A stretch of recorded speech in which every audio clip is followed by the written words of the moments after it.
Hey guys, this is Andre at The Andre Lifestyle. This is a lifestyle channel where I document and educate my audience on what I've experienced in the military, the health and fitness rules that I live by, the self-improvement books that I've read, and the travel destinations that I recommend. Subscribe to my channel to stay up to date with new, great content every week. What do you recommend for all future recruits? Future recruits, just not having that individual mentality. You're not going to make it, not by yourself. I feel like just, human nature is to kind of look out for yourself and put yourself first. I feel like everyone kind of went in with that mentality in the boot camp. They either got reverted or they, ended up crying some weekends because they're just, we really are a family at the end of the day. And, you come in with 100 strangers and you really do leave with 100 brothers and sisters. And it's crazy how close you get so quickly because you're just all going through the same thing. And, I think that's my biggest advice is don't go in there thinking that you're going to go in by yourself and come out by yourself because you're not. So don't have an individual mentality. Always help the person next to you. Always be kind. That not only is that Coast Guard advice, that's just life advice in itself. Always be good to others. Absolutely. Always be good to others. So I like that. Next question. I mean, they make you realize that real quick. If you mess up, the whole company's getting beat. Like the whole company gets IP'd. Whether you did it or Johnny did it or you did it, everybody got beat for it. Absolutely. And I remember we fucking hated it when that one dude. One dude put his canteen down, and then everybody's got an extra 15 minutes. Absolutely, like we hated it. We didn't understand why this was happening to us, and we understood afterwards for sure. Oh, for sure. Yeah. Next question: what do you recommend for all recent graduates of Coast Guard boot camp? Recent graduates, just don't take everything that you learn at boot camp and just throw it out the window. It'll help you out at some point in your career. I mean, I haven't been in for long, but I feel like everything that we did do has helped me out to some extent.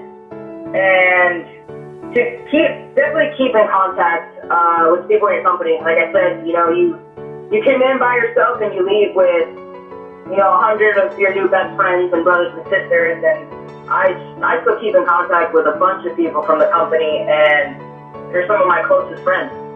And it helps to have those people because, yes, whether you go to a boat or a station, it helps to have your family, back you up and stuff. But at the end of the day, your family doesn't necessarily understand what you're going through on a day-to-day basis, like the people who are going through the exact same thing, which are people in your company who you got close to, people on your boat or at your station. So it's nice to have that a group of people that you can identify with no matter what. And these people saw you at your best and at your worst at boot camp. Like, I guaranteed at some point everybody at boot camp cried at least one night. And either their bunkmate or the person next to them was like, hey man, are you okay? Or how are you doing?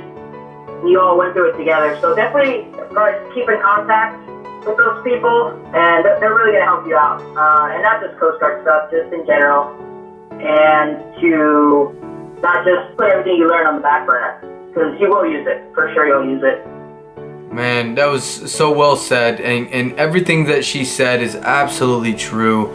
Coast Guard boot camp is no joke, guys. You need to learn how to talk. You need to learn the required knowledge aspect of Coast Guard boot camp, and you need to lift each other up. We're all a team. The Coast Guard is the smallest military branch out there. It is so underrated, and I'm sure Bolaños over here is going to agree with me on that.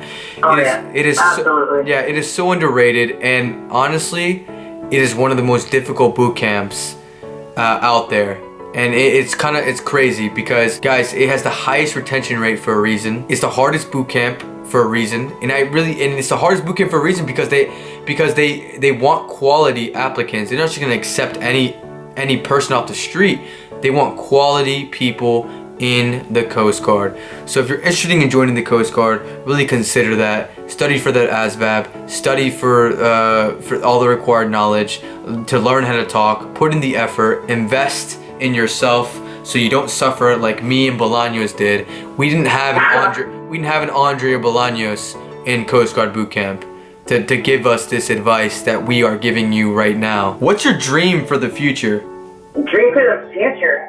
We're talking Coast Guard? In your life, anything. Coast Guard, anything. In my life?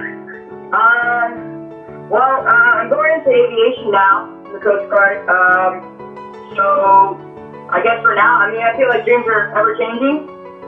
And you can want something today, might not want it tomorrow. But as of today, I would not mind doing my 20 years in Coast Guard aviation. Yeah. I've had a pretty good experience, at least so far, in A school. And I've heard nothing but good things. Like you said, that retention rate is so incredibly high in the Coast Guard, and even more so in aviation. It's like in the 90s or the 80%. Like that's insane for a military branch. And just I've heard nothing but good things in my field, and I'm just excited to leave school and go do that. So you're absolutely right on that. The highest retention rate. You're trying to be an AET or AMT? AET. Okay, so AET guys, right here. This is the expert. She's going through the actual process. How long was AET school? Like to get to AET? So wait on the list. I think it says about 9 months. I did 6 months. And 6 months. I came to school, and the school itself is 6 months, and it's in 4 phases. I'm finishing up phase 3 now, the last week, and next week we head off to phase 4. So I graduated in about a month and a half.